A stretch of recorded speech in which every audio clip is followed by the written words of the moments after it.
welcome everybody back to another episode of the Habitat Podcast. Brian Hallbly here. I will be hosting from New Brunswick, Canada. Jared is not here with us today, unfortunately.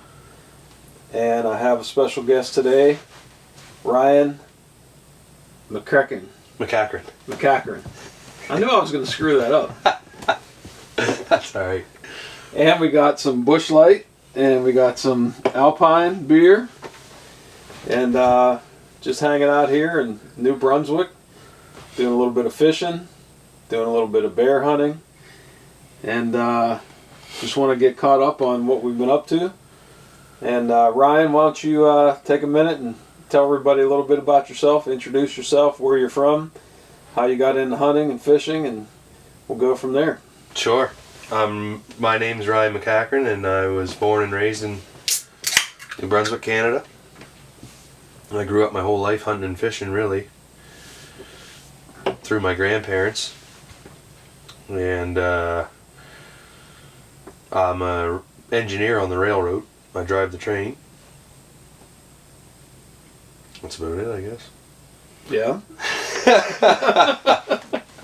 I forget what else you asked me. So you work some different shifts for the railroad, right? Yeah, I work on the weekend. Okay. You got a pretty sweet schedule. Sweet schedule. As long as you don't mind working on the weekend. Yeah. 36 hours and get paid for 40. Nice. Friday, Saturday, and Sunday night shift. Leaves a little bit of time for some hunting and fishing for sure. Oh, yeah. Habitat management. Yeah. So, what are some of your first memories of getting into the outdoors? Well, there's a family up the road here, the McPhee family, and they were real good friends of my grandparents. And my grandmother, and she was right into hunting and fishing, you know, the outdoor life, everything like that, camping and stuff. And anyways, they were good friends with her, and some of those guys used to take me out when I was real young, 6, 7, hunting deer and stuff.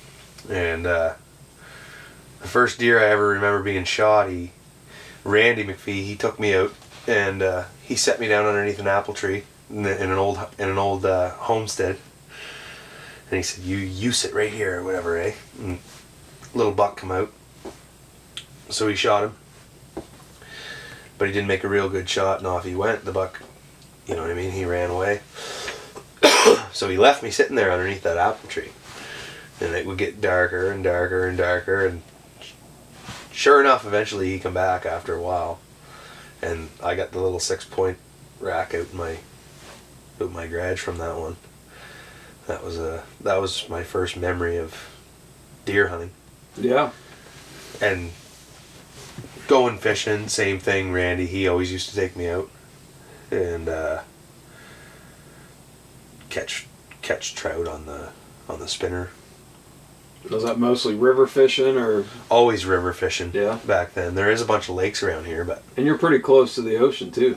Very close. Yeah. 30 miles from the ocean. I've been benefiting from the fresh lobster and scallops and. Yeah. Some really good food, man. Jeez. Yeah, that's good. Yep. I definitely love seafood, lobster, Yeah. scallops, all of it. You do much ocean fishing or just mostly on the rivers and lakes? Not myself. I'm not much of a fisherman myself. Yeah. But there is a lot of both inland and tidal water fishing around. Yeah. So I got to experience a little bit of it. We got to catch some native brook trout. That was a lot of fun. Speckled trout, yeah. Yeah, speckled trout. Yeah, they're a lot of fun. Yeah, and there's some shad running up the rivers while we were there. Couldn't catch many of them. We saw some giants. Yeah, we're going to catch some of them tomorrow. Okay. Yeah. Looking forward to that. We got to change up the tackle a little bit. Tell us a little bit about that, who we're going out with and how you know those guys. Well, we're going to go out with a real good friend of mine, I guess, Brett Graham, and he's quite a character. Very crafty guy from... He builds musical instruments. He built a couple of basses, one right out of a plywood, and then another one out of some more expensive wood that he ordered somewhere, and tied you up some flies. Nice flies too. Yeah, he's a pretty crafty individual. He's good on the fly, man. He's Nice. he's gonna bring us up some trout tomorrow for sure. How long have you known him? Oh, ever since. Oh, I've known him at least probably 15 years. Okay. He's a good buddy of mine. Yeah. Yeah, we used to hang out a lot more, but now we're both kind of family guys. But Oh yeah. Yeah. we spend a lot of that. time together, playing the guitar and just hanging out. Right. Right. Yeah, he's got a little hobby farm going out there, a little funny farm. Yeah. From hearing about him, it sounds like he's like a jack of all trades. He can pretty much do anything. Oh yeah, he's quite a character. Yeah. We'll get a kick out of him tomorrow. All right. For sure. And he'll get us onto those shad we couldn't get onto. I don't know. Okay. We'll get some shad darts or something out there. Shad darts. That was the name of those lures that we didn't have. Yeah. And the other fella? He's not coming, but he's another local guy. I've known him my whole life too. All right. He's not going to make it? No, he's got to work. Okay. Yeah. All right. Hopefully you'll meet him tomorrow night, maybe. Sounds good. Yeah.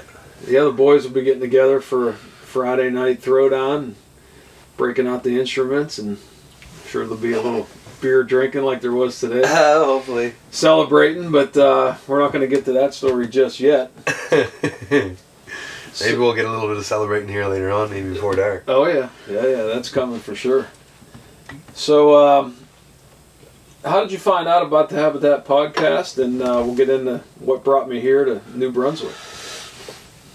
Just scrolling through podcasts on the just Apple Podcast app, and I started wanting to make some improvements to the land over here, and so I got into listening to a few different things, and you guys were one of the first ones really that I came across, and I just love it. I love it, man. Appreciate it. I do. Yeah. So tell me. I just on the random search, you know what I mean? That's how I found Habitat Podcast. Yeah, probably fairly far down there. I'm kind of a B-side guy, you know. Yeah. I don't know if that's a compliment or what, but it certainly is. That was a long time ago. No, It was just up and coming, right? That's how a lot of people find us, and we actually like that because we get guys like you. You know, we really do. And so tell me a little bit about this property. You've had it in your family for a while, and lots of family members involved. And it's just my grandfather. It's my grandfather's property, and he's been kind of letting me get a little more involved lately. And I guess when I decided I wanted to ramp up the hunting and really try to push it to the next level, I obviously focused to home. Because I was kind of roaming around before, and it's like the hunting's a little different here, you know. You can hunt wherever you want pretty much, unless it's posted. And then I've always loved nature and had a passion for that, sort of like trying to identify species, and just always enjoyed nature. But then once I really wanted to start to make some changes here and thought that was a possibility, you know, approached him about it and stuff, and kind of it started to become a little more of a possibility, say. And so then I heard you guys talking about them virtual plans, and I thought I must see what that's worth, you know what I mean? And then for that price, I thought I had to do it, you know what I mean? Sure. I had to see what somebody else would think about it, you know? Yeah.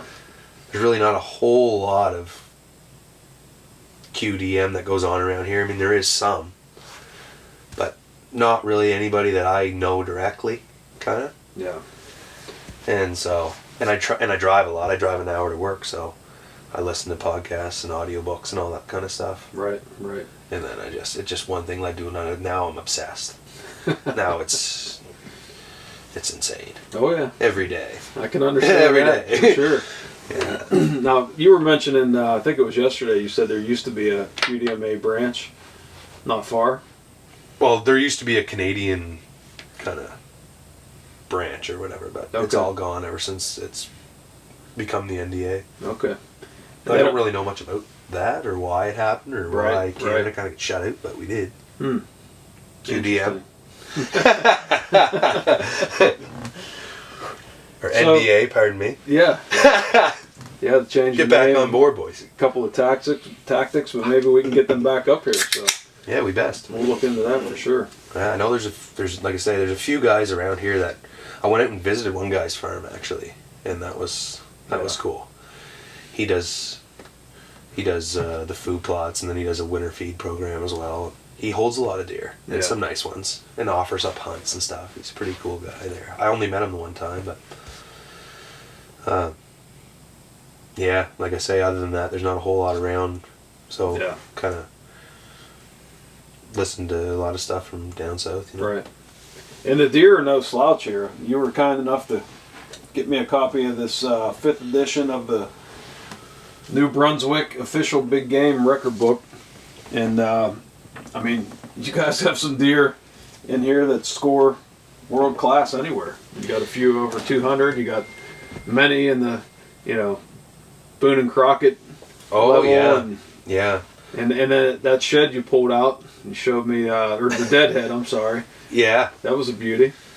Oh yeah, that was one my buddy shot. Okay. Yeah, he shot. It was the only buck he ever shot. He was 18 years old. So that's a European mount. Gotcha. Yeah, it's a European mount. Gotcha. Yeah, he was just walking along and spotted him standing there on an old skid road. Shot him dead right there. Great big buck, man. He's a nice buck. Yeah, beauty. Only one he ever shot. He passed away when he was 34. Yeah. But no, that's it anyway. But yeah, some of them bucks in there are wild. The non-typicals are 250 inches. For sure. The biggest typical one in there is a 191 gross. I think he grossed in high 180s. Crazy. So what's the deer habitat like here? What do they like as far as, where they like to bed, what they like to eat, what kind of agriculture you have? There's definitely no shortage of hardwood browse. As you've seen, the hardwood regeneration, I would say, is definitely their bread and butter. And they're feeding in egg fields. This part of the province has got a lot of dairy farms, and so and pigs, and so they're feeding on soybeans, and they're feeding on corn, alfalfa, and a lot of the fields that they like, the cows will eat a pasture mix of alfalfa, clover, timothy, which is a grass, timothy hay. And so the deer are feeding in those fields, a fair amount. Yeah. Lots of does and kids out feeding in those. I think personally that the age structure is kind of skewed here. But I mean, there's a lot of does and kids around. Yeah. I'm sure the bucks are there too, but right. I mean, they're skilled at hiding too. And when he says kids, for you in the lower 48 in the States there, he's talking about does, antlerless deer. We've had some pretty spirited discussions and had a good time laughing about accents and different things, which we'll get into later. But yeah, I was kind of surprised that there's as much corn and soybean rotation going on up here as there is. Yeah, man, it's a short growing season, but I don't think the soybeans do as well, really. But the corn grows like hell. Sure. I love watching it grow driving to town. Like, you've seen all them fields that are plowed up right now. Right. A good portion of them are going to be corn going in. Okay. And you're actually giving soybeans a try for the first time on this program. I'd like to, yeah. Yeah? As long as I can get the field turned up here in the next couple of weeks. I kind of got a whole lot on the plate there right now, but I can get some pigs coming too. There are 4 pigs coming, so right. I got to get them all set up here next week. But the fields need some attention there with the old Massey Harris. Yeah. That's a nice tractor. What year is that? 1952. Still going. Oh yeah, it just purrs like a kitten. Still getting the job done. Little gas motor in her. Yes, sir. Yeah, but I'm going to get the plow hooked up here this week, and I'd love to turn that hydro line over and get a destination field going on there, man. Ooh. Yeah. Ooh. Definitely. The boys around here all think I'm crazy because, people are going to be driving by, but it is what it is. We got to get her screened in, and there's got to be some deer on there. Yeah, you get some screening up, and they travel through there, so. Right. We saw a couple running across that opening. Yeah, don't a yesterday. Yeah. Don't a fawn. Yeah.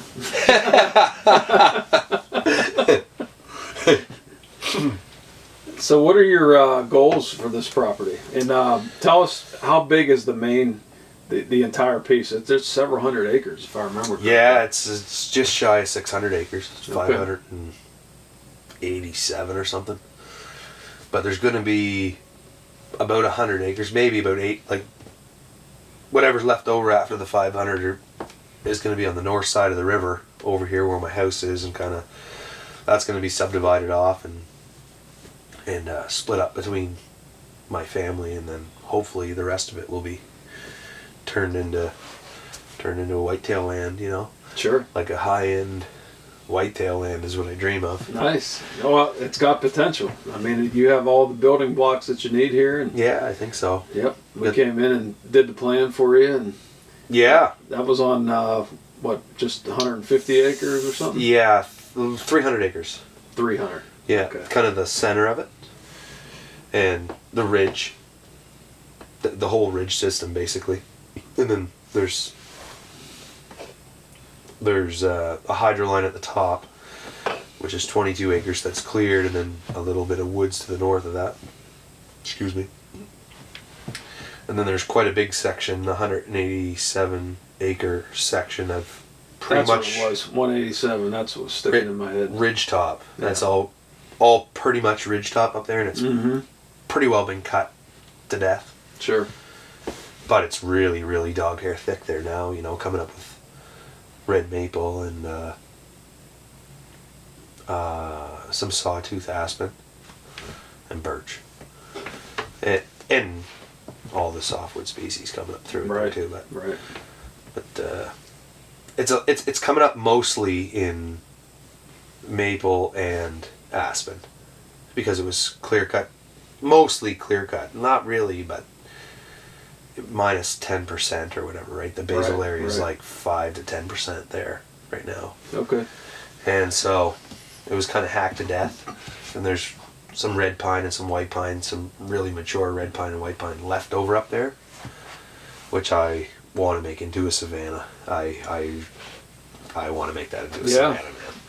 Yeah, we talked about that, and you don't have a ton of oak trees here, and we talked about maybe planting some red oaks in there and getting a savanna of oaks going. And yeah, that would be awesome to have a pine savanna, and then sort of adjacent to that, right on the top of the hill, I'd just love to flatten a piece of that and then get into a government program there, and they'll help me out 50-50 with some any hardwood tree, but obviously go for the oak trees. Yeah. Northern reds or whatever. We found that one, or I showed you that one, and there's one more that I found up there so far that's probably 5 or 6 inches, but there's got to be more in there. There's got to be. Sure. But they're hard to find in there, man, because just saplings everywhere. Yeah. Like you were saying, you're like, man, the deer would have this gone in a minute. Right. Yeah. Yeah. But they're just not. I don't know. There's not that many deer here. I guess this part of the province does have the most deer, but it ain't like that. You're not seeing 15 deer in a set. Right. Maybe 15 deer in a season. But that'll change if the conditions are right. I mean, you can definitely hold some deer in here. There's no doubt in my mind. And it'll happen. Yeah. It's just going to take a few, You get the food and the cover improved, they'll definitely be moving in for sure. Yeah, well, I mean, the cover's there, I think, but it's just getting the food and getting the diversity, because everybody's got the same woods, and it's forever that way. Right. I mean, there is some houses and stuff over here to the east, to the west, but to the north, to the east, and for a fair amount to the west. I mean, it's wilderness. Yeah. Especially down to the north and east. It's swampland for probably, I don't know in miles, but it's probably like, a lot of miles, 10 miles maybe. Yeah. Of pure wilderness. Plantations and swamps and hold up deer and bear and whatever else there, the odd moose, but not so much. Sure. More up north for the moose. But, I mean, they're here. Absolutely. So, what kind of habitat work did you get accomplished before you called us, or what kind of plans did you have before you called us? Well, I started over here. This lower river bottom section is, I think it's 60 some acres of what they call abandoned agriculture. And so there's a lot of shrubbery, and there's a lot of scattered apple trees and some openings. A lot of hazelnut, a lot of raspberry. Hazelnut, raspberry, goldenrod in the summertime if it's open.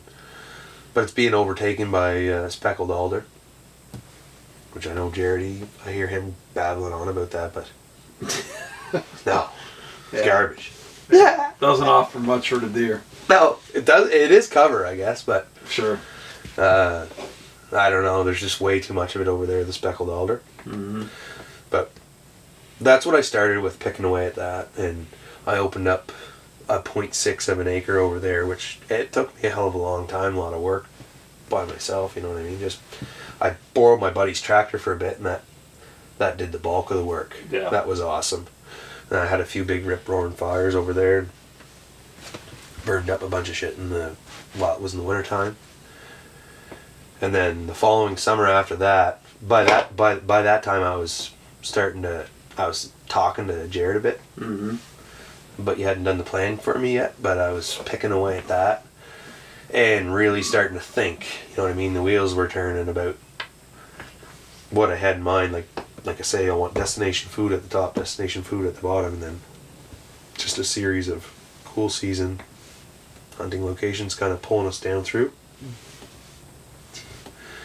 And I mean, the plan that you guys come up with was basically what was kind of cooking in my brain, but I couldn't really put the pieces together, you know? Sure.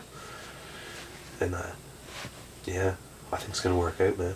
Yeah, I definitely. think it's gonna work out. That's gonna be that core area, the 300 in the center. That's gonna be the core area of the hopefully the good bow hunting. You know what I mean? Right. And the bottom is kind of gonna be more. Well, I got a bunch of apple trees there, and there's fiddleheads growing. There's mushrooms, and I'd like to have a little trail through there maybe someday, you know, and have people kind of use that area a little bit, but still, if you need to go in there and kill something, I mean, well, yeah. We got Buddy sitting over there tonight. Hopefully gonna kill a bear over there. Yeah, it'd be nice to drag another bear out It's today. only 300 yards from the house here, so that'll be fun.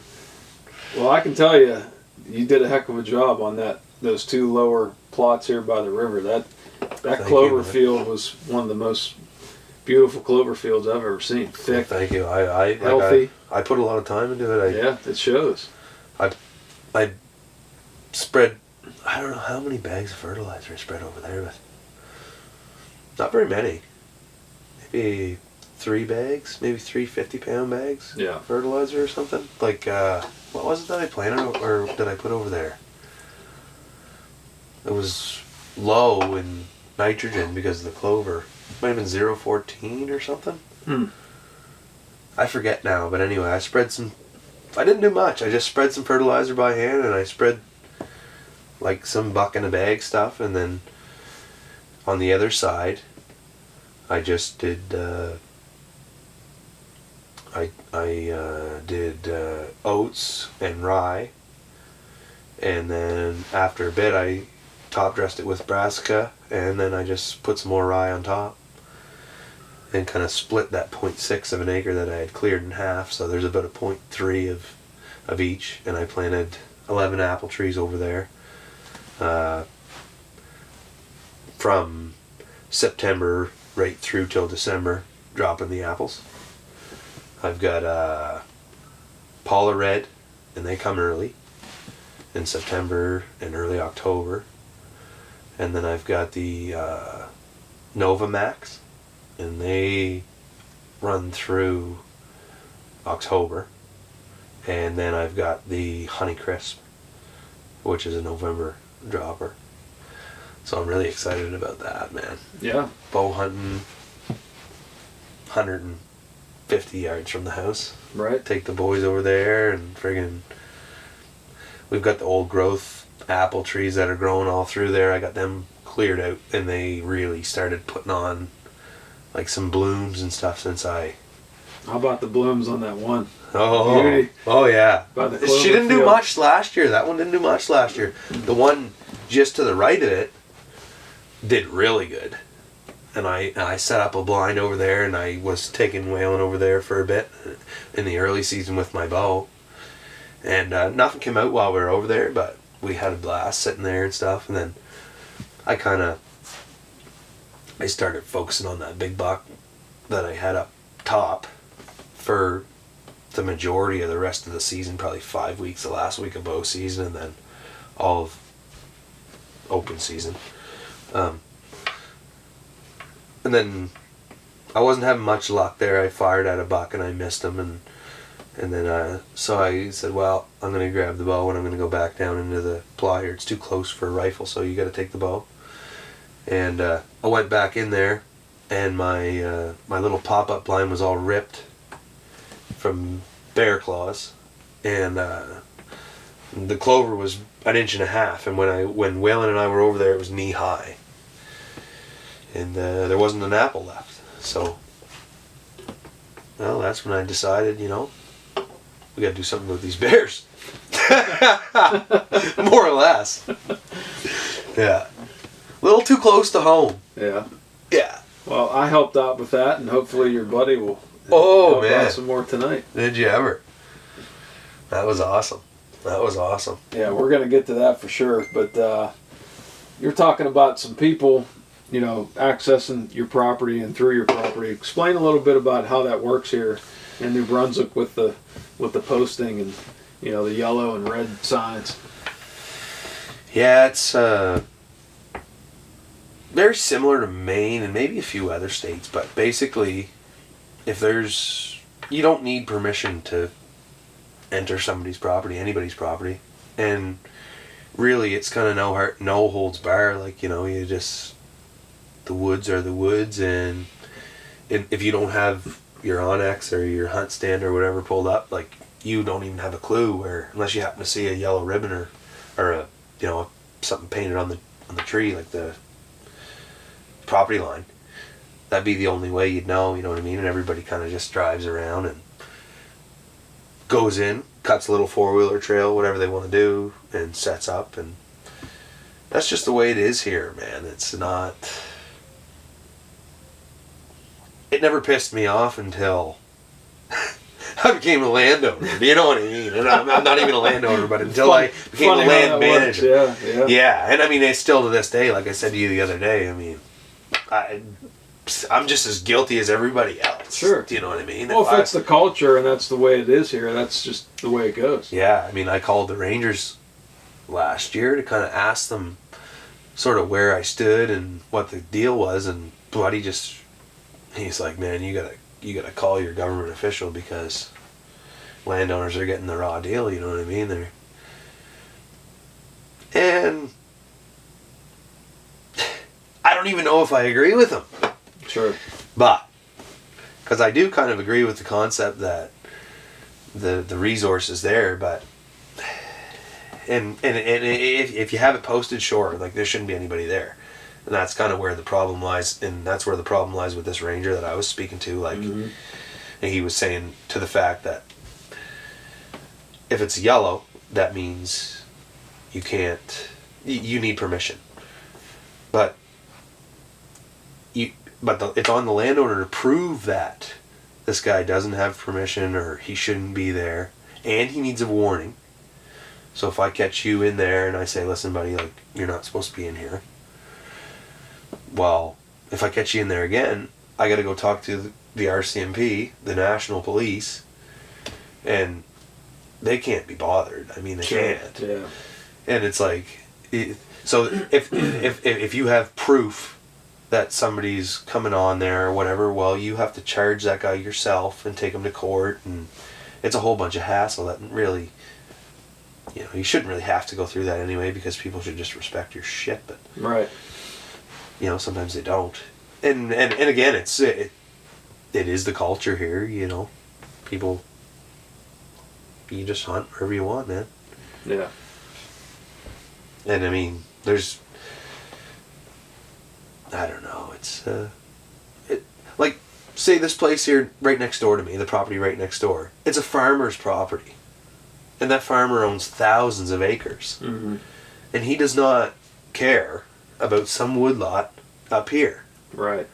He doesn't care if anybody's in there hunting. He doesn't care if there's roads through there or whatever, right? Like, probably thinking they're doing him a favor by getting rid of the deer that are eating his stuff. It's not even that, because it's not like there's fields right there. It's just a woodlot. Okay. It's just, his fields are all marked, this particular guy. Mm-hmm. But he has a friend of his that is a big hunter, and he manages the property. He doesn't manage the property for deer, but he posts those sensitive areas, those hot areas, you know what I mean? And so, but up here, or up in this woodlot here, like they don't care about that, I guess. It's so there's like 15 tree stands over there on Buddy's land, and he doesn't have a clue that any of them are there. He doesn't hunt. He doesn't care. But some of them are right on, like a few that I asked to move, just moved over to the other side of the line, and it's like, whatever, buddy, if you want to do that, sure, whatever. Sucks because I got a nice little honey hole sitting right there, but I'm gonna plug him up here this fall. He's gonna figure out. Yeah. But I mean, yeah, I don't know. It's different. It's different than what you guys deal with. A lot of states deal with. Mm-hmm. You know what I mean? It seems. Yeah, I mean, a lot of people have the same issues, even though, like you said, if it's posted, some people respect it and some don't. It just depends on. It's like a case by case scenario. So. Yeah. Now, if it's posted red, there's no hunting at all, even the landowner. Yeah. And that's crazy to me. That's a deterrent. Yeah. Like, you know what I mean? People. So you can't even hunt. You gotta have some balls to pull that trigger on a red. Huh. Because people are just like, okay, like, whatever. They call the cops or the rangers on red. They're right there. They're right there. But yellow, excuse me. They disrespect the yellow, man. They need that to be better. They do. They need the yellow to be better. Like, you should have to have written permission to friggin' enter yellow, but you don't. Right. And then the roads too. That's another thing. Yeah. Like that Hydroline road. That's the Hydroline or the electrical company's access to their poles, to their lines. But everybody runs them roads. Hollywood hunting along there. Driving around, just shooting one that you see, type thing. And so we deal with kind of some of that, and then we have the eastern boundary is a provincial snowmobile trail. So, but really, I don't care if people want to run along that border. It really none of it bothers me. But it's when they get intruding into need a few gates up. You know what I mean? Sure, into the heart of the heart of the property, and I think that'd pretty much deal with all that stuff. But I mean, along that hydro line there, that's definitely a vulnerable spot until I get some good screening in there. Yeah, that bear was pretty vulnerable last night when it stepped out down there. He was vulnerable, yeah. I'll never forget that. So what's your... So a bear's eyes glow at night, boys. Yeah. Yeah, in the light. You know what I mean? If he's 10 yards away and he's looking at you. So we gave you a lot of work to do on this 300-acre piece that we came up with a plan. What's kind of like your 5-year and 10-year plan? What kind of you gonna tackle first? And Yeah, well, I mean, I'm just picking away at it, but really, once I get set up with I need a piece of equipment, man. I need a tractor and a farming winch or something. And that's 70-year-old Massey's not gonna cut it. No, the 52 Massey 11 horse gas. No, she ain't gonna twist the farming winch around. But that's a goal for the next 12 months, definitely, to get a tractor, start making them wildlife cuts, cutting out a few more food plots. Like, I got a nice food plot started here, but then that other one that you seen there, that's halfway up the ridge, little kill plot. I mean, it needs some work. It needs to be expanded, probably double. And we found some sweet bedding along that though. Yeah, we did. Yeah, I had seen that spot once before, and I was like, no, there's no way. You know what I mean? Like, that's an anthill or something. Mm-hmm. That's what I thought it was when I first saw it. You're like, man, you're like, we got to check that for some deer hair. And then you're over there, you're like, yeah, buddy, deer hair. And then we started finding some deer hair in there, and that's sweet, man. There's going to be a camera going up there. A bunch of old rubs and I'd new seen rubs that. around. Yeah. Like, it's like, but it's so nice to have somebody kind of tap you with the magic wand sort of thing. Because I walked by that many times and looked at all those rubs. I've even sent you pictures of them. Sure. You know what I mean? There's one in there we didn't see, but it's tit high. Mm-hmm. And tore right up a little jack pine. Oh yeah. I can see it in my brain. We just missed it there somewhere. It was right there somewhere, but that ridge is something else, man. Yeah.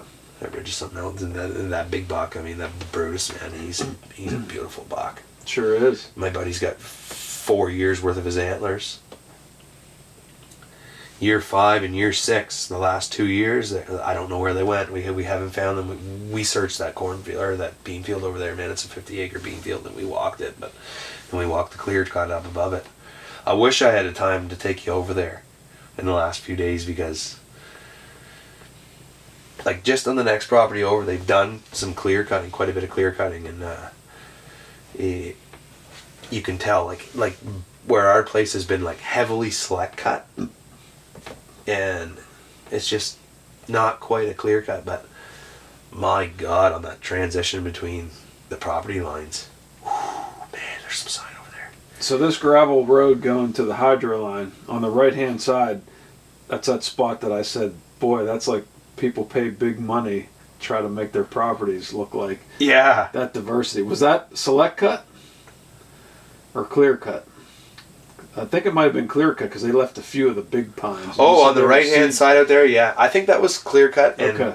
And I don't know if it might have been planted in spruce, but they didn't spray it. Okay. So that's the key, not getting sprayed. Yeah. If it like, yeah, that's where the big controversy lies around here and stuff. Sure. You know what I mean, with the spraying, and I don't even want to get into that because so they have a herbicide resistant spruce, you're saying? Yeah. That they plant. Yeah. And then it becomes a monoculture. Yeah. I don't really want to get into that, man. I got you. Because sure. You know what I mean? Yep. Those people are powerful. Right. I get it. So the clear cut that I'm talking about, I kept saying to Ryan all week, in a lot of our plans, we have a lot of closed canopy forest, and we try to get sunlight to the ground. And we spend so much time, geez, oh man, the farms that I've owned and managed, just trying to cut stuff down and get that old field look, and then plant some pockets of spruce and some pockets of pines. It's just natural up here, man. I mean, the deer don't eat everything that grows. So I'll have some video on the YouTube channel and on some of our social media. I'm going to share some of these fields that it's like if I had to show a client, hey, this is what I want you to turn this old field into, or this old pasture into. I mean, this is it. It's got the clumps of pine and spruce for bedding. It's got hardwood regeneration for food. It's got cover. I mean, I can see why the deer get the size that they get here, because it naturally happens when they're doing these clear cuts. Yeah, and like the shrubbery and the stuff in the understory, I mean, it gets so thick that they can hide here, man. They can hide here for days. And it's not like you guys talk about like a bed to food pattern. I mean, Christ, excuse my language, there's 500 acres of food there. Right. They don't have to go far from their bed. No. Or they're bedding in the food. Right. Yeah. No, I don't know, man. It's different. You know what I mean? But it's cool. I like it. Sure. I love it here, man. I can see why. Yeah, it's pretty cool. I'm glad you're having a good time. Yeah. I'm really glad that you're having a good time, and you got a bear and all that stuff. That's awesome, man. Yeah, so let's get into that. That was awesome. Yeah, let's. Yeah. I know, like I said to you guys when you wrote up the plan for me. The plan's an open invitation. Yeah. You know what I mean? We appreciate it's still open. That. It's like. I wish Jared could be here, because he's. Yeah. He'd be cutting up with us right alongside and having a good time. And he'll get up here. He will for sure. Sometimes the politicians will get their head of the clouds there and be able to get across that border. Yeah. Yeah, so originally we talked about coming up for moose hunting, and that's September. And some of you following along might know that I've got a whitetail hunt planned in Wyoming for September. So I said, well, I'll take a rain check for next year. And Ryan said, well, what about spring bear? You're welcome to come up for that. And I'm like, well, I might be able to make that happen. So. Yeah, spring bear's cool, man. I'm just getting into the bear hunting a bit, I never did it before, but it's pretty cool. I like it.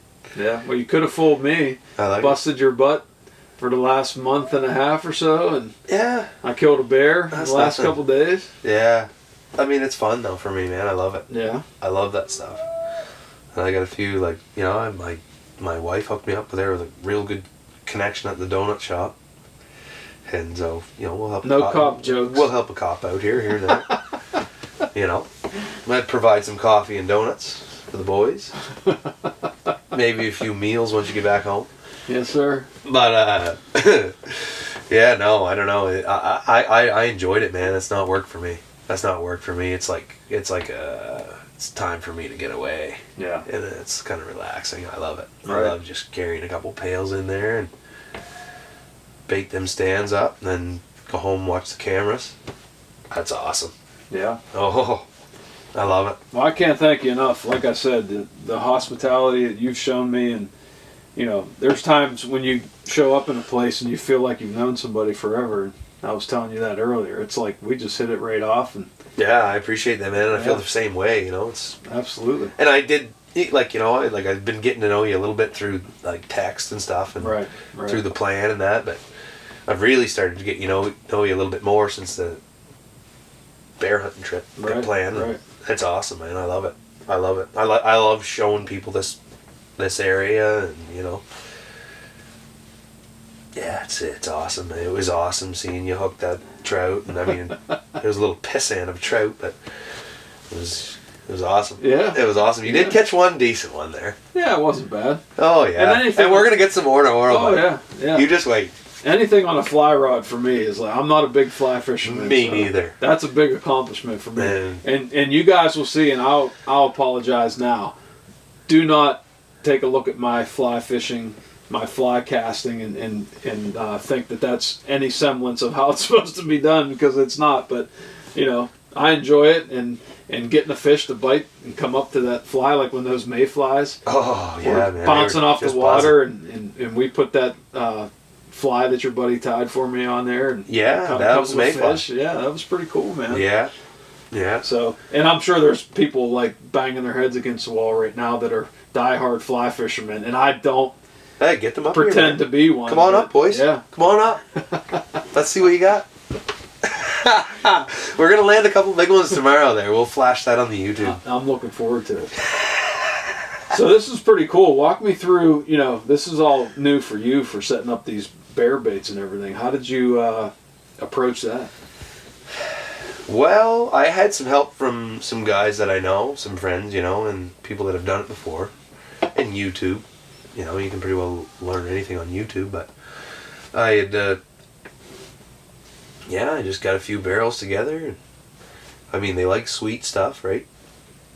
And so I went actually, back to last fall, I went for a deer hunt, kind of over here in this bowl-shaped area, and I was just sort of still hunting, walking along, and I decided I was gonna park it there for the last hour and a half or whatever on this trail.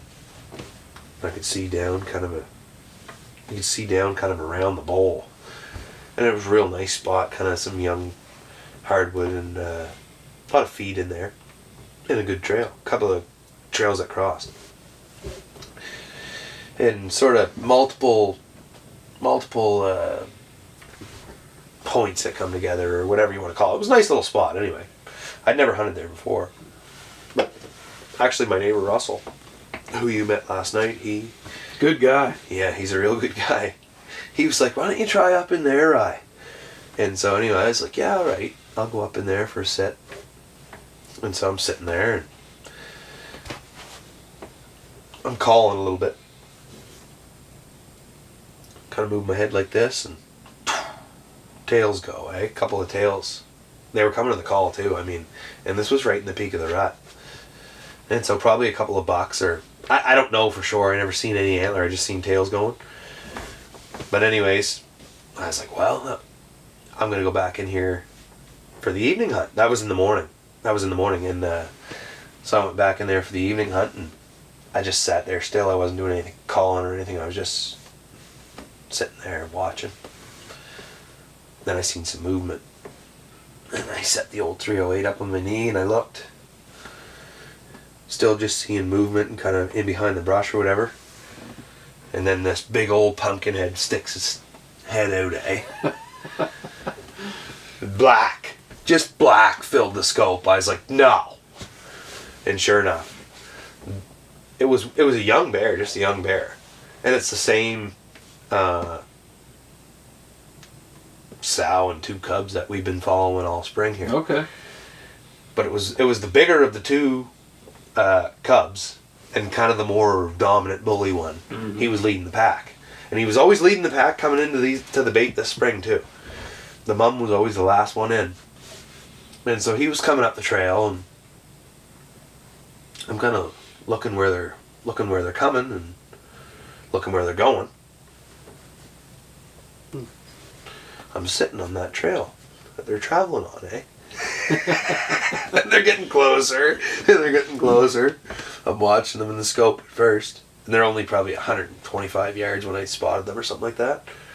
And they're coming, and then they just kept coming, and then finally they're probably about 25, 30 yards away, and I said, well, I'm going to have to do something about this. So I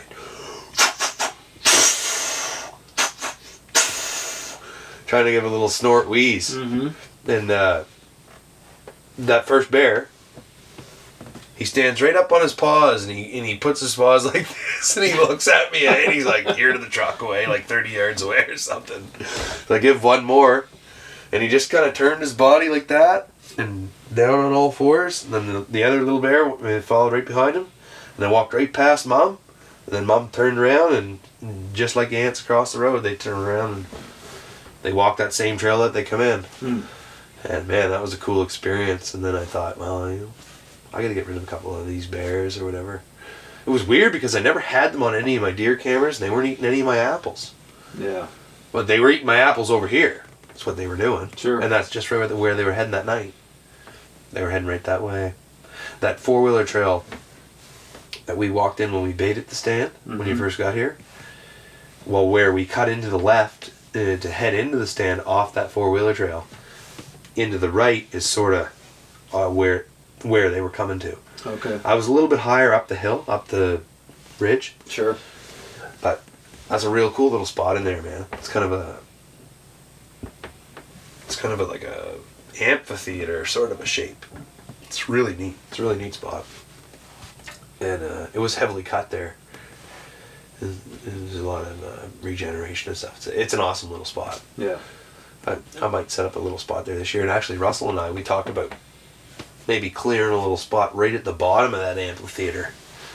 And maybe putting some clover or something, you know, cool season plot in there. I think that would be cool. But I'm always hesitant because I'm never confident in being like, okay, that's a bedding area. Right. You know what I mean? And I need the deer to travel here and I need to hunt here. It's like, because again, they bed everywhere. It's tough with this much property. Yeah. And that's just it too. It's overwhelming. Sure. It's overwhelming, man. Absolutely. It's like, okay, I got to break this down. Where do I want to hunt? Well, I want to hunt where that great big buck is. Right. You know, but at the same time, it's like, I don't want to screw that area up and chase them out of here because there's plenty of boys next door that would love to put a shell in it. Oh yeah. So, yeah, I don't know. What a feeling, eh? Oh yeah. Hunting. Beautiful feeling. I It love is it. beautiful. So you got these barrels, and you started putting a plan together for the baits. What all did you start baiting them with? I was baiting them with donuts and used fry grease that I got from my buddy that's been kind of mentoring me a bit. And like I say, he set up some baits before, and he showed me that spot up top there. He recommended that spot up top that we used, and then I got poking around some local bear hunting stuff online here, and I found them unbearable lure guys. Boy, they smell interesting. Yeah, that was a cool little product. I don't know those guys, or you know what I mean. They don't owe me nothing or nothing like that. Sure. But Sure. I mean, that shit worked good, man. Yeah. Because it was a really interesting smell, and they say that the bears love beavers, and so I got basically I started with donuts and a little bit of that unbearable lures stuff. Jesus, 25 hours after I put the donuts out, there was 3 bears in there. Yeah. I couldn't believe it. I was like, holy smokes, look at this. Yeah, you're sending me pictures. That was unreal. Yeah. That was unreal. And then, like I said, I was using some used fry grease. A friend of mine gets, his missus works at a restaurant there in Alma where we visited, a little seaside town there. And so a couple times a year they bring home a half-ton truckload, and so they got quite a little storage pile racked up there. So I was trading him donuts for grease, and that stuff seemed to work really well too. Yeah. And not only with the scent, but that grease, those bears will walk through it and then kind of track that was it out. that was another tip I had learned. I forget where I learned that tip. It might have been my buddy that had told me, but he said just dump out that grease right in front of the barrel and get them tracking it. Right. And then, like when I opened the sights, I had walked through the woods kind of both ways, like in a sort of a rainbow pattern, just dumping out some grease as I went. And we found a few of those spots today. Like, man, that was pretty cool, man. I didn't realize that grease would stay there that long. But yeah, that's pretty much all I did. I mean, the place is overrun with bears. COVID's been shutting down the guide business, devastated the guide business. I mean, I don't know how many guys probably here lost their livelihoods because of it. You know what I mean? Because they rely on these guys coming across the border and having some fun up here. Right. I mean, but hey, somebody's lost, another person's gained, right? Yeah, hopefully. Hopefully this podcast will get some guys coming up here. And, I hope so, boys. You're welcome to come up. Yeah. Give me a call. Absolutely. I'll get her going. But And, I don't know. There's a lot of bears around here, man, and bear hunting's pretty cool. For sure. And you can do it in the spring, right? Yeah. It's not really peak season for Right. hunting. You're not. It Right. doesn't affect your deer hunting or your elk hunting or nothing. So the season's pretty long here too. in the It spring. is. It's April 18th, which is my birthday, until June 25th. Yeah. But I mean, it really heats up this time of year. Right. Last week, I think, would have been really cool. Before the last 2 weeks, it's really flushed out green. Yeah. Really flushed out green. And they seem to have been on more of a, like, predictable pattern before you got here. Right. And it kind of made me a little nervous for a couple days, but, you know, and they were back to it. Yeah. They were back to it, but... Boy, we had some great weather. I mean, it's... Beautiful weather, It might have... I think the forecast was maybe like 68, maybe 70, but that sun moving into the northern hemisphere here, there's days it felt like it was 90. Yeah. Especially when we were on that river. Yeah, yesterday. man. The humidity here is what gets you. Yeah. Yeah. It's a really wet heat. Make you sweat, you know what I mean? It's not like out west, it's kind of a dry heat, I guess. Sure. I don't know what you guys are dealing with down there, but I know there's a lot of Same moisture. as you. We get a lot of moisture. A lot of moisture there. Oh, man, when I went down to Indiana, holy crap, I couldn't believe it out there. Had the AC going in the old truck there and rolled the window down, stuck my arm out the window, and there's sweat just beading off my arm. It was in the middle of the summer, too, man. Yeah. We're going down there to pick up those trailers, and there's all these Amish dudes down there, and they're wearing, like, white cotton full sleeve shirts and full sleeve pants, and like the 12-year-old boys out there mowing like 6 acres with a hand mower. I'm driving by going, whoa, this is nuts. Yeah. Nuts. And the big paths on the side of the road, that blew me away. Like, you know what I mean? It's all the horses have a path beating the side of the road. That was so cool to me, man. Yeah. When I was driving down there. Got to get out there hunting though. Yeah. Man, there's some nice bucks out that way. Oh yeah. Nice bucks everywhere, really, but the Midwest is a beautiful place to be come end of October, early November. I guess so. Yes, sir. Oh man, I guess so. Yes, sir. Pretty cool. Very cool, man. The whitetail is really cool, man. No doubt. Like, it's growing in Florida and it's growing in Saskatchewan. Like, Yeah. you know, crazy. those climates are so different. Mexico. Yeah. Yeah. Those coos deer. Mm-hmm. Those things are strange. Yeah. Yeah. I don't know if I get the patience to hunt those. Like, just stare at a pair of binoculars for 15 hours. Yeah. Mm. Yeah, so Exodus was kind enough to send us a couple of cameras, and I shipped them up to you. Yeah, that was awesome. You were pretty impressed with the quality of the footage and the man, the pictures really good. and the videos And I had from there. many compliments. Like, you know, the boys are going, Jesus, what's that? Excuse my language again. I'm sorry. That's okay. Man. I shouldn't say You're that. good. I apologize for taking the Lord's name in vain, but yeah, man, those are they're nice cameras. Yeah. Yeah. Yeah, they lit up. That one giant bear. That's man. The waddler. Oh yeah, big Couldn't even waddly ass walk, he was bastard. so fat. Oh man, that thing was huge. The big old arm swing, eh? It's like some buff dude at the gym just coming in there. Right. Getting ready. Yeah, if you haven't seen that, you can go back on our social media. And Man, that's a big bear. You'll find that video. That was a big one. Yeah, that's a 400-pound bear. For sure. Giant. Yep. But that was really cool. That the daylight footage really blew my mind with the Exodus camera. Yeah, we've been real pleased with them.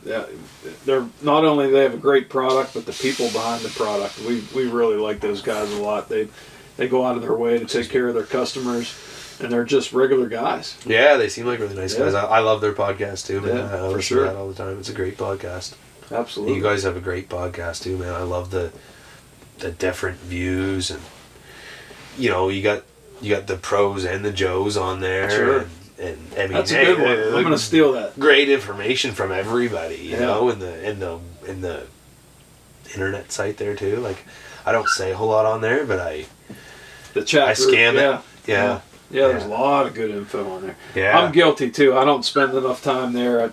I probably should, and I will once we'll be getting ramped up here. I sprayed all my fields before I left for this trip, so they'll all be ready to plant. So I'll be putting some more time on the habitat chat. But yeah, the definitely. habitat chat. Yeah. All right, so we'll get into the bear hunt here. I got here on Sunday afternoon. And gave it the old college try. Got in the stand it was kind of a late entrance that night, I think. Monday was late, yeah. We were feasting on lobster, so I mean, it's a pretty good excuse. Yeah. But we get in there probably 6 o'clock or maybe even a little later. That was shameful, but it was all right. It worked out in the end. It didn't matter. No, it didn't. Yeah. So the first night I got settled in there and sat for, I guess it was about 2 hours or 3 hours. Probably 3 hours. Or 3 hour sit. But 25 after 9 or something is Yeah. Got sunset was 8:55, so it's 30 minutes after. Yeah. The local area here. Yeah, so not much to report on that. Couple of squirrels. Owl. Really cool owl. The first night. That was the first night or second night? I'm trying to think. I think that was the first night. Yeah. Really cool encounter with a barred owl. Flew by me and landed in a branch next to me. And yeah, that was super cool, man. Got some good footage of them. Really good footage. Check that out on our YouTube channel. Yeah, that was a beautiful owl. Yeah. Did the old 180. Mm-hmm. He was kind of looking over his back and then he just minding his own business again. That was really cool. Yeah, and then they started calling. There was another one not far, and I didn't get footage of it, but it flew right in front of me, the second one, and just, man, they don't make a sound when they fly by you. Their feathers are like made so they can hunt at night and be quiet. And oh yeah, they're a super cool animal, man. Crazy. One time, me and my a good buddy of mine from work, my old shift partner, we were coming down the hill with a transfer between the 2 yards in St. John, and we were coming down the hill and look over and here's a snowy owl parked on some guy's side hill. And I was like, geez, that's weird, that bird sitting there. It was the middle of the day. And so anyways, we went down to the other yard there, we did some work for a couple hours, and then we come back and the bird was still there. So I was like, nah, that bird's got to be hurt. So there's a local place here that deals with injured wildlife, the Atlantic Wildlife Association or something, Federation or something. But anyway, I called them up and they said, yeah, that's a snowy owl, he's just resting. He's heading for the Northland. I was like, what? She's like, yeah, give us a call if he's still there tomorrow, but it's their migration time and it's heading north. I was like, wow. That was a huge white owl, man. Yeah. Really cool. Yeah. I've seen But those barred owls, that barred owl that you sent me that thing, that was a beautiful bird. Yeah, I had a similar experience in Pennsylvania. I had a big great horned owl come in. Oh, those are cool. They have those here too. It literally landed like arm's length from me.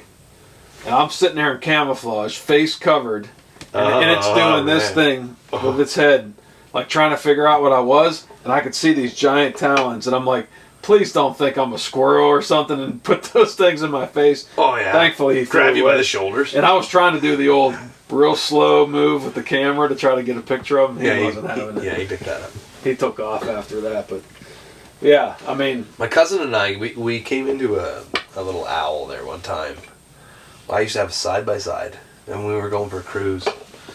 And we seen this owl. It was injured in the middle of the road. Yeah, that was a shame, man. It was just a small little owl. I don't know if it was a barn owl or what it was, but it had gotten hit by a car. And yeah, I don't think he ever made her too far, but it was kind of sad. But they're kind of a cool animal, man. Owls are cool. Absolutely. Yeah.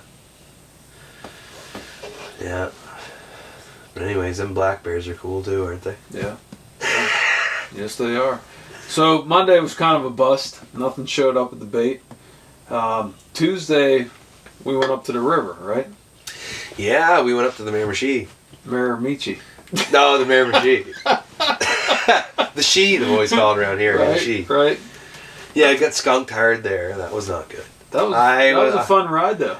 I'm looking on the local bass fishing site there, and the boys are not 2 or 3 minutes without a fish there the day before, and then we went up there and we asked them couple of old boys on the dock, how's the fishing, boys? Not but a couple of small ones this morning, boys. And but it was fun, man. That's a beautiful river up there. So they've got the striper run going on now. Striped bass. Yeah, striped bass coming in from the sea. Mm-hmm. Yeah, they're coming in off the Gulf of St. Lawrence there. Or they also come in off the Bay of Fundy down in St. John. Right. They're beautiful fish, man. They're cool. Yeah. I've never caught one. Yeah. But like I say, I'm not much of an angler, but I think I'm going to get into it. Yeah. I bought my fishing license there to go out with you, and that was really fun. Broke out the new fishing pole? Broke a new fishing pole. Yeah, my grandfather just donated that to me there not too long ago. Nice. He's downsizing, so he tossed me that pole. I was there visiting him one day, so we put her to use. Caught a couple trout on it. Yeah, so that was a nice drive. What was that, about 2 hours from here? 2 hours northeast-ish, yeah. Mm-hmm. Yeah, up into the kind of the eastern shore of the province, kind of midway. Yep. Beautiful country up there. Kind of the start of the real good moose hunting. Yeah. Stopped at a mom and pop fishing and tackle and hunting store. Yeah, Lions Country Store. That's a cool spot. Yeah. Just packed and with stuff in there. Pennsylvania used to have those little spots, man. It's just the big box stores kind of killed all of them. I miss them. Yeah. Yeah, they did a number. Like, I mean, there was another place. It was actually a friend of mine's parents that owned it. It was called Better Buy Sports. Their names were Betty and Terry Fullerton. Mm-hmm. And so Better Buys, right? It's pretty kind of a cool name, right? But they wiped them right off the block, like within a few months, because Cabela's and Bass Pro came in the same year up to Moncton. Okay. And then within maybe within 2 years, it was all Bass Pro. After that, they wiped out that brand new Cabela's building, but they also wiped out a few local businesses in the same time. But But the Lions Country Store hung on, man. Yeah. They always have like a lot of 50% off stuff there, right? Under Armour and different stuff, and kind of a cool little shop. Yeah. Everything, a lot of fishing tackle. More fishing tackle than hunting stuff, but they do have some hunting stuff in there too. Yeah, and they must be sponsored by Browning or carry Browning products. They do carry a lot of Browning. Because they had a big Browning sign when we pulled up. I'm like, oh, there's the buck mark. Yeah, they make the Browning, the clothing. They carry a lot of Browning clothing and stuff in there. Yeah. I don't think they sell firearms in there. I didn't see. Did you see any in there? No, but I didn't go all the way to the back. I don't think they sell guns in there. But it's just more clothing. And fishing tackle and stuff like that, knives and whatever. And we tried that East Coast jerky. Had that that was good stuff on it with some sweet and Sackville, New Brunswick. Right on the border of Nova Scotia, man. Yeah, Sidney Crosby. Yeah. I gotta stop up and get some more of that before I head home. That was some good stuff. Yeah. Yeah. Not as hot as the stuff we got today. No, that was extra hot today. Local, it's different every time. Their stuff's different every time. It was good. It's similar, but you know what I mean. It's good. Yeah, it's really good stuff. Yeah, they're a good place. They'll take care of you there with your bear. And save us a day of drinking. Yeah, yeah. We could relax today instead of going to work. So after going, I got to go to work next week. Yeah, me too. Oh Jesus! So after going up to the river. No, that one's yours. You gotta try that. This cold one here. All right, there you go. So we're like pushing local beers on each other. I just pushed a Busch Light. This Busch Light, boys, it's pretty good. Yeah, and he gave me an Alpine, which I haven't had yet. But that's gonna kick it up, man. You got another gear yet. This Moosehead Light is really good. I've had regular Moosehead in the green bottle back home. We can get that, but I've never had this light. It's really good. Yeah. These are local. The Moose Greens. Their export or whatever. Mm-hmm. Mm-hmm. This is made at the same factory. See, there's Moosehead on the side there. Oh yeah. Yep. 1937. Yeah, this one here they made a commercial there one time. It was like kind of the black sheep son or whatever. Mm-hmm. Made that without permission. Yeah. And man, he made a hell of a product. Yeah, it'll touch you up though. You know what I mean? Yeah. Yeah, it'll kick you up there. You got a sixth gear underneath that clutch. Yeah. So Monday and Tuesday were pretty similar. We didn't get much done. I got back from the Miramichi. Yeah, Miramichi. You got her, man. I said it right that time. The She. The She, as the boys call it. They say it there. So no fish, no bears. I come back, climb into the stand Tuesday night. Oh yeah. Pretty much the same. What's this guy? Where'd this guy bring me anyways? No. No fish, no bears. Listen, I've gone all over the place, and I can successfully avoid fish in giant bodies of water and game animals and giant flows. Trust me. Oh, no. I've got a knack for it. Hey man, we kept the faith. That's right. We knew That's it. all you can do is keep the third at it. time was the charm. Yeah. The third time was the charm, brother. We knew Absolutely. it. One last set. We said one last set, and then we'll move you to the other stand. Right. No, sir. Right. So Wednesday was kind of low key. Yeah. During the day, we kind of took it easy. Oh, we fished a little bit. Fished a little bit. Caught a few trout in the fly rod. Took a float trip. Yeah, that was Down fun. the Kennebecasis. Kennebecasis. There you go. Good job, man. I wasn't even going to try that. You got her. Did. Yeah. You got her. Yeah. Beautiful. Beautiful river. Took out the old canoe. Did a little floating for what? 4 hours maybe? Yeah, I would say 4 hours. Something like that. Yeah, maybe 4.5 hours. Did some fly It's fishing. about a 3-hour float if you're not fishing. Okay. And we did some fishing. We did 2 holes. We fished pretty hard. Right. And then we fished a couple other little spots. And, you know, the shad, that was awesome, man. Seeing the There were shad. some big ones in there. Yeah, they're big, man. They're big. Yeah. They're 18 to 24. Yeah. Like, you know, maybe even bigger than that. Right. They're beautiful fish. Sure. I don't think they're kind of bony, kind of scaly, but Yeah. Saw a pile of mallards, saw some wood ducks, a couple of whitetails, yeah. muskrat. What else Muskrat, was coyote. there? Coyote, yeah. Yep. So that was a pretty productive day. So I could kind of see the week turning around here. I'm like, all right, we're catching some fish, we're seeing some game. Yeah, man. That was a great day. Yeah. That wasn't a boring day. That was I'll a great tell day. you what, man. No, I just said low key. I didn't say. Oh yeah, it's low boring. key. That's right. Yeah. No, sorry. Pardon me. Listen, even if we didn't take fishing rods, that float trip and just having a couple That beers was awesome, going man. down, That the was awesome. weather I really enjoyed was the perfect. river. Oh, beautiful. Wicked. It's wicked. Beautiful. I'm glad you had fun, man. Yeah. I'm really glad. I'm really glad I you can't had fun. thank I'm you really enough glad for you had a taking me bear. down there. Yeah. And I mean, I wish you had caught like a nice YouTube trout. Oh, sure. You know, but whatever. I mean, one that'll fit in your hand. Native brook It's all trout? good. Come on. No. You can't beat it. Little brookies. On a nymph? That's your buddy. Yeah. That's your buddy tied for you? Yeah, I mean, you can't well, beat Brett it. tied that up for you, man. Yeah. He's gonna get you on some fish tomorrow, man. Yeah. He's a fisherman. I am not a fisherman, I'm looking forward to it. but I like to have fun. And, Yeah. he likes to have fun too, man. I'm looking forward to it. It's gonna for be sure. fun. 8 a.m. tomorrow morning, Four Corners Urban. We're gonna Yep. meet him. We'll hit that river. Yes, sir. Oh, baby, Sure. we'll get some of them shad on. They're gonna fly. So we spent the day in the hot sun, drinking beer, fishing, and I come back, and we were kind of pushing it for time, but we did okay. I think. 5:30, man. Yeah. And I was like, man, Other than the thermocell incident was, you know. I'd really like to get a little nap in, but I don't have time. So Yeah, you napped a bit. made a quick change into the clothes, hunting clothes. Got the hunting gear, switched out from the fishing gear. Yeah, man. Living out of my truck. I got a little bit sunburned Yeah. that day. Yeah. It was pretty warm. We got you going anyway. Yeah. That was awesome. So I climbed up into the bear stand, sitting there, same as Monday and Tuesday night, kind of slow.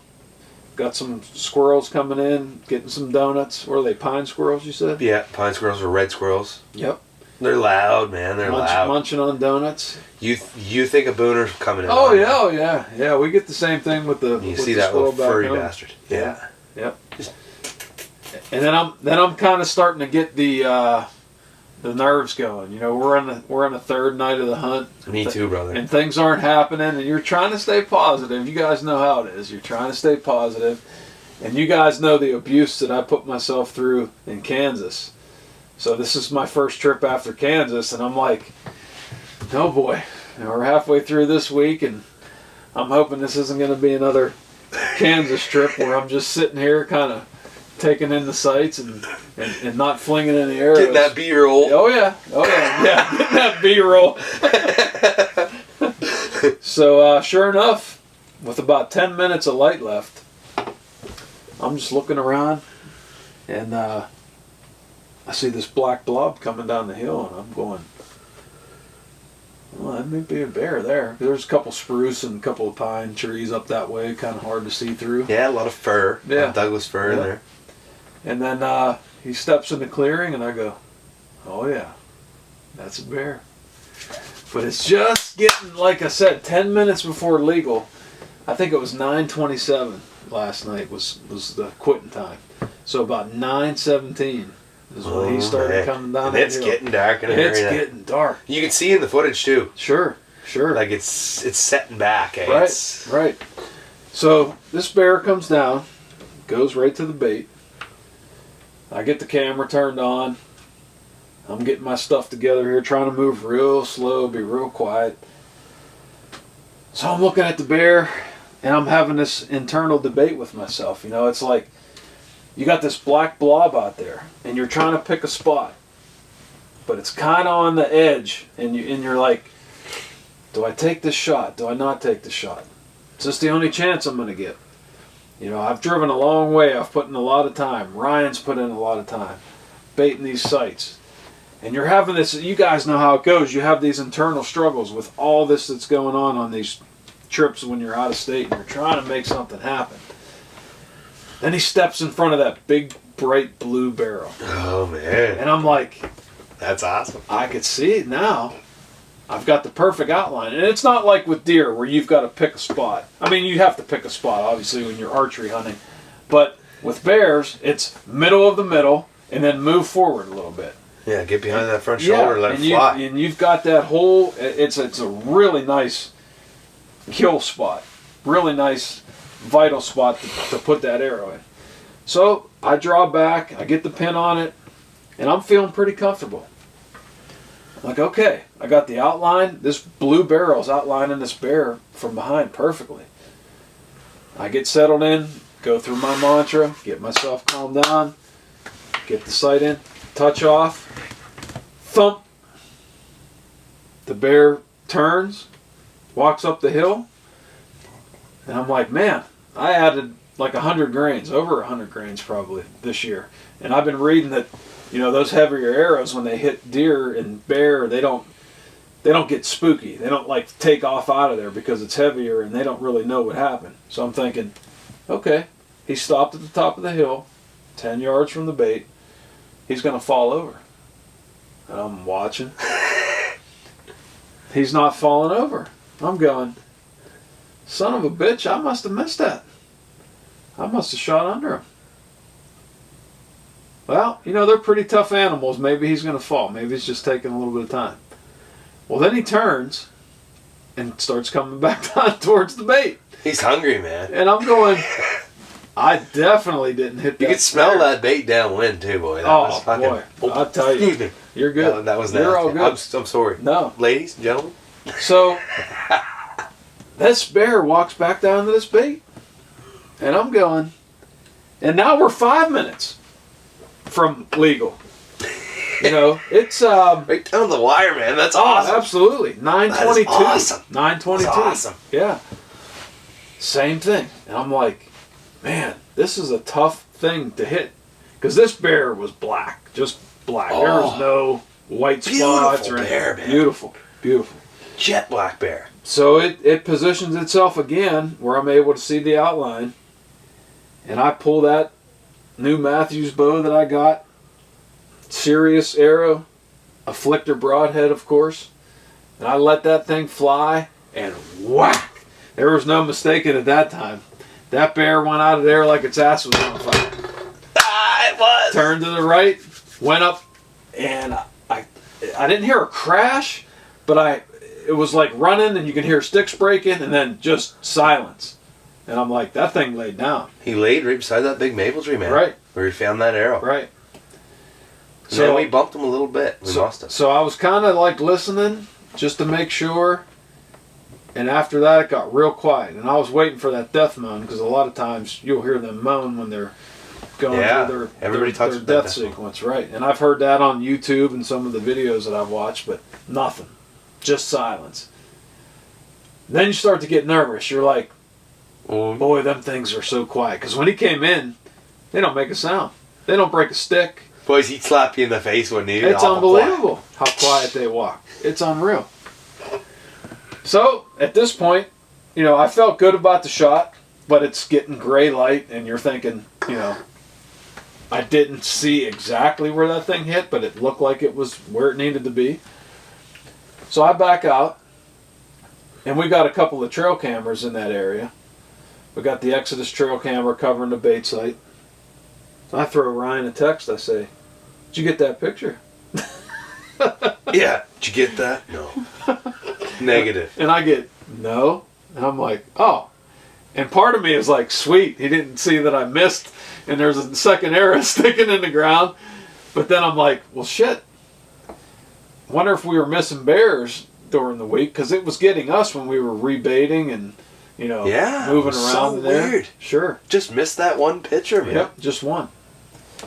So I back out of there. I go back out to where I got dropped off. No, you missed a part. You missed a part. You're like, did you get that picture? Negative. I hit one. And I'm sitting here thinking, What does that mean? You hit one? What does that mean? What is that? Like, that's not bear down. I hit one. So I'm sitting there thinking, okay, he hit one. I was just getting ready to come get you. Like I said, my neighbor was down here watching the boys, eh? And I hit one. I said, man, he's got a bear down. He's got a bear down. I went back. I said, Russie. I give Russie the thumbs up through the glass. He goes, you get one? I said, oh, yeah, you got one, man.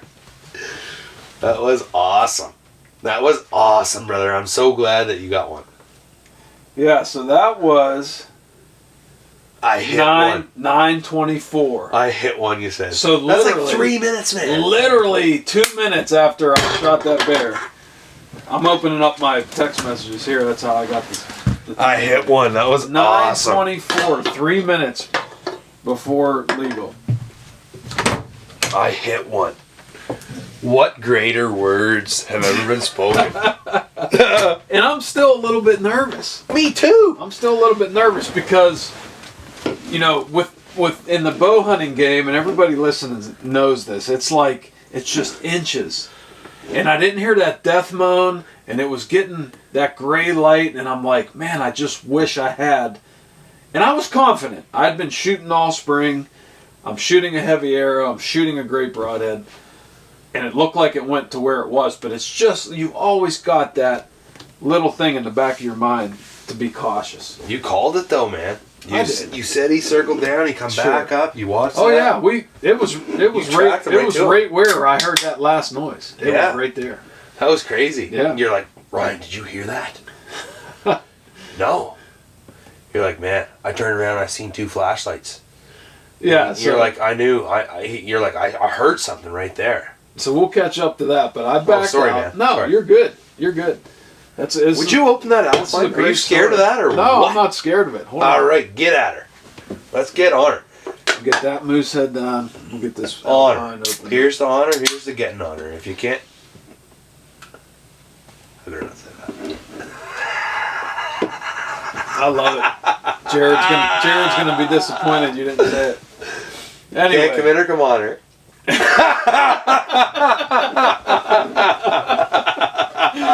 Oh, boys, we got the beer flowing here. Oh yeah, I'm sorry, ladies especially. You're all good. You're all good. All right, so I back out to where I got dropped off. Brian says he's on his way. So I'm out there running all this through my head. You guys know how it goes. Playing it over and over again. I watch the footage on my camera. I'm like, So the camera light actually was fairly decent. I mean, it wasn't great, and you guys will see that once I get it all put together. Oh man, it looked good though. Yeah, it did. Looked like a good hit. Looked good in here when we were watching it. And I watched the bear run up the hill. So the boys showed up and get a bunch of flashlights going. I think we get about halfway in there and realize we're going to track a wounded bear and nobody has a firearm on. No firearms after dark, man.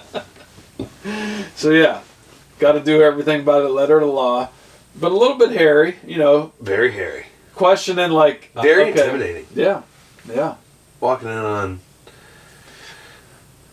not quite sure if it's a kill shot or sure, just how wounded the bear is. Yeah. That is intimidating, man. And those bears are famous with their thick hair. You know, they don't bleed right away. So we tracked, kind of followed along, started doing circles, trying to find where we might find some blood.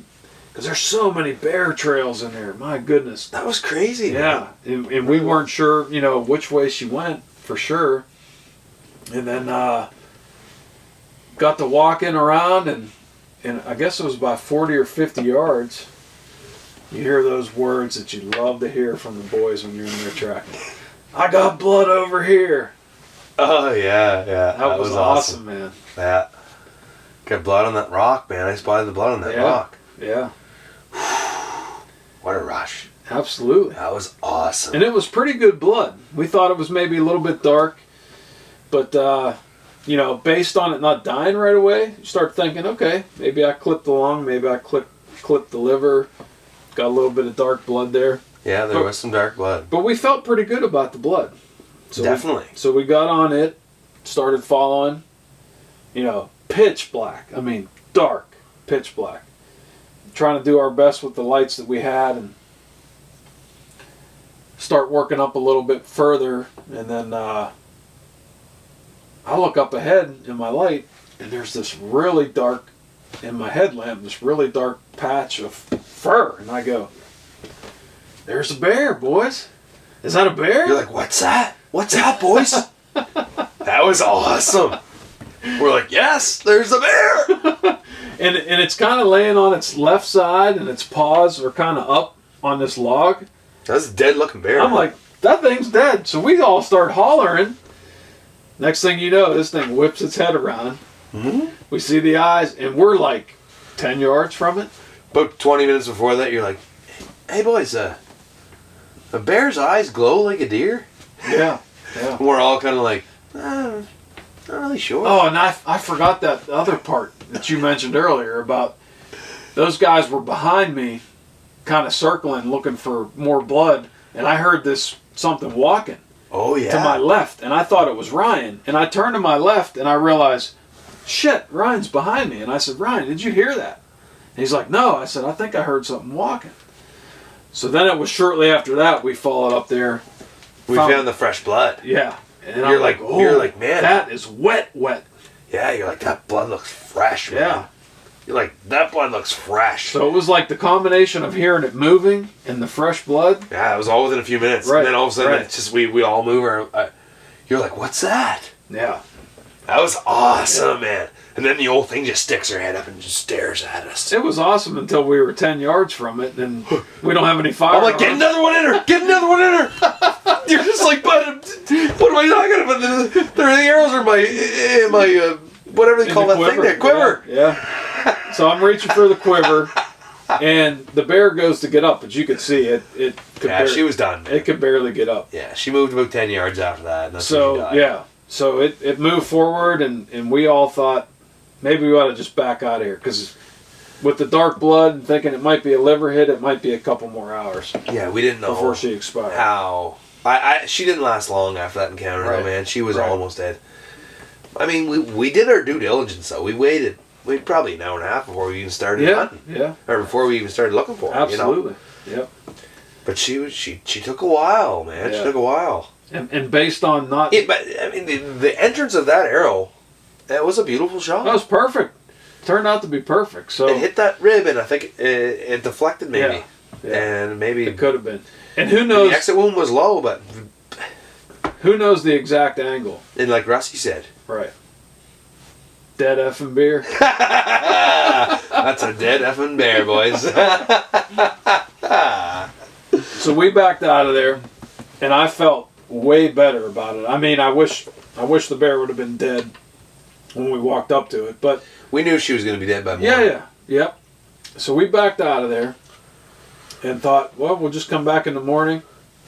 Sure enough, Ryan and I walk up in there. Wasn't 10, 20 yards. From where. Oh yeah, she was. 10, 15 yards, man. She took a few steps. Probably died within a couple hours after we left. Oh yeah. If not a couple minutes. Right. Like she was hurting. Right. She was hurting. And we say she because we didn't know. We thought it was a male because it had no cubs. It was dry. but turned out to be a female. And yeah, nice young bear. I mean, beautiful. young bear, gonna be really tasty bear, man. Beautiful She's feeding coat. in. I mean, the neighbor, one of the landowner next door, he was harvesting blueberries up there, like a kind of a commercial blueberry farmer for a bit. And so those bears up in that area, man, they're feeding on a lot of blueberries in the fall. Yeah. And that should be very best eaten. Yeah. That should be very best eaten. And we walked up to her, saw a big old afflictor broadhead hole right where you want it. Yes, perfectly placed shot. Can't complain about the shot guts at were all. hanging out of her. Like, I mean, Yeah, knocked the out guts out of the lower side. Yeah, yeah. I can't believe that's a tough animal. Oh, super tough. I mean, she only went, 80 to 100 yards at the max. And when we gutted her, we found a cut in the one lung in the liver, right? Yeah, and a little battle scar on her right leg. Yeah, yeah. So I don't know. That was cool. I don't know if I Was that the first arrow? if I hit the leg with the first arrow, but that thing was so far in the ground. Maybe one of the local fellas was nibbling on her a little bit. Who knows? It's hard to say. Well, all I know is we got a bear down, and it was time to celebrate. Man, I was so happy to see that bear fall. Yeah. Or I didn't see her fall, but And we've been drinking for about the last 12 hours, as if you couldn't hear. I'm sorry, folks, for anything that I might have said. I didn't mean to offend anybody at all. And then we made plans after we gutted it to come back and skin it out and quarter it up. And Ryan said, we got a butcher in town that'll take care of that bear for you. And I thought, well, I'm on vacation. How thirsty am I? That sounds pretty good. So we went from skinning and quartering to drinking beer and playing guitar. Yeah, man, that's a way better way to spend Thursday afternoon. I think Thirsty so. Thursday. Thirsty Thursday. I like it. We're filling ourselves up. Yeah. And there's still enough light to catch a few fish here after we wrap this thing up. Absolutely. And we got old Duke out in the stand. Dookie is going to bring us a bear Might be tonight. trailing another one. Oh my God, wouldn't that be awesome? Yes, sir. And Duke, master caller Duke, he'll pop his bear cherry. I think he said he's actually shot a few bear before, but I don't know. He's never shot one up here in Penobscot, so we'll get him one tonight. Yeah. That would be awesome, wouldn't it? Absolutely. I mean, we're a little loose, but we can still track a bear. Oh, absolutely. No doubt. The 45-70 will stop him up pretty hurry, Yeah, it's not going to go 100 yards like mine, but... Well, you never know. Yeah. I mean, that's a big man sitting up there in a small stand, so... Hopefully his harness will catch him. Yeah. I just got one more question for you, and Jared would kill me if I didn't ask you this. So, what's your favorite tree? It could be for hunting, a tree that you like to look at, a tree that you like to plant. It could be anything. Yeah. You knew this was coming. Yeah, I did, man, but I never really put much thought into it, but probably an apple tree. Yeah? Yeah, just any kind of species of an apple tree, man. Those white flowers come out in the spring, man, that's beautiful. Oh, absolutely. Probably very nice after a long Canadian winter. Yeah. See those babies coming. Yeah, I mean, it's not as long as they play on TV. The winters here, they're pretty good, really. Yeah. But, especially in this part of the world. Yeah, you got that sea breeze coming in and regulating the temperature. Yeah, man, it's not too bad. I can't complain about the winters here. Especially the last few, man, they've been awesome. Sure. But I love an apple tree, man. Nice. You go in there early in the fall. Damn good spot to find a partridge or a rough grouse. Mm-hmm. Proper name, rough grouse, but I mean, damn good spot to I find. love that you call them partridges. Partridge, yeah. Yeah, because we always sing partridge in a pear tree in the there's a the partridge Christmas song, in a pear tree. We have no partridges, so I love it. Yeah, no, we call them partridge. Yeah. And but they're rough grouse. That's what it Sure. says on our license. You know what I mean, rough grouse. Right. But they love an apple tree, man. Nice. You get a nice cold, frosty October morning, and you find yourself an old apple orchard in an old agriculture area like this. You're gonna find yourself some birds. There's gonna be some hackberries around there, them thorny things. Oh yeah. Marcus Lashley there, he always says that those thorns come because the herbivory. Because the herbivores love them, right? Yeah, That's why they put on them spikes. Right. And man, them Partridge love them red berries, and I love partridge. Let me tell you, brother, that's a fun time. Yeah. Get that old 20 gauge double barrel right yeah. there. Pop, Yeah. pop. Yeah. Thank you. And I got a 410 that has a magazine, and it's a bolt action. I saw you picking up a 410 shell the other day. When we were Yeah, walking. I shot a porcupine with that. Nice. Yeah, I was going into my deer stand one day to pull a card. Porcupine's got her tore up in there, buddy, in that little area. Oh yeah. And they like donuts. Yeah, they like donuts. You're like, do you see that porcupine in that barrel? I was like, geez, no, I didn't notice that, man. That's cool. That's really cool. The old bear's just like, oh, better not mess with him too hard. Oh man. That was awesome, man. Great time, though, man. Yes, sir. Thank you for cheers. Cheers. What do you think of that Alpine? It's very good. Taste of home. Yeah. It's a taste of home right there, man. Beautiful I'll stuff. have to give you a better opinion tomorrow when I crack the first one because we're well on our way here now. Yeah. Let me tell you, if you drink too many of them, you're going to want to swallow a couple of Advil before you go to bed. Yeah. Good advice, man. Hey, anyway, Ryan, I can't thank you enough, brother. This has been an amazing week. Awesome, man. Can't thank you for been awesome for giving me, us too. the opportunity to be involved in your habitat plans and trusting us to help you out with that. And we're looking forward to seeing how this goes. Hey, man, it's the beginning of a long friendship. Right Oh, here, man. You got to get up here We'll and be get coming up for moose. chasing them swamp donkeys. There's no doubt. Here we go. That'll be awesome. That'll be awesome. Love it. All right, man. Cheers. All right. Cheers. Thank you.